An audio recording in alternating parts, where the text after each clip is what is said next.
Hey everyone, I'm here today to dive into a reality that's hard to imagine for many of us, but is a day-to-day survival strategy for others.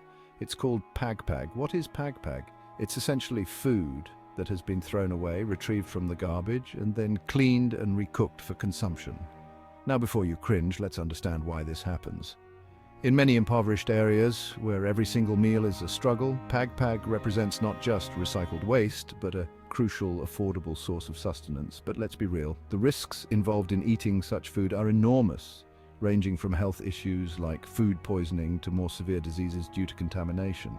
Now, why am I talking about this? Because it's important to acknowledge the lengths to which hunger can push human resilience. While some of us are picking out the perfect avocado at the grocery store, others are sifting through bins to find anything edible.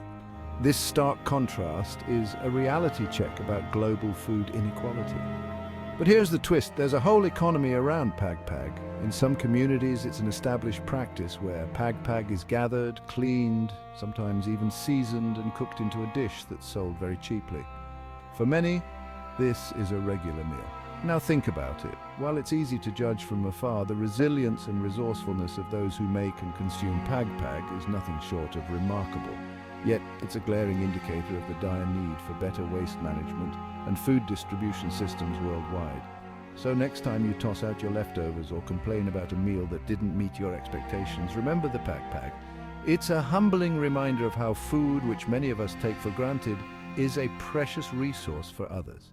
Let's not just be aware, but also act by supporting initiatives that aim at reducing food waste and improving food security globally. It's a complex issue, but awareness is the first step. Thanks for tuning in, and let's make a difference together.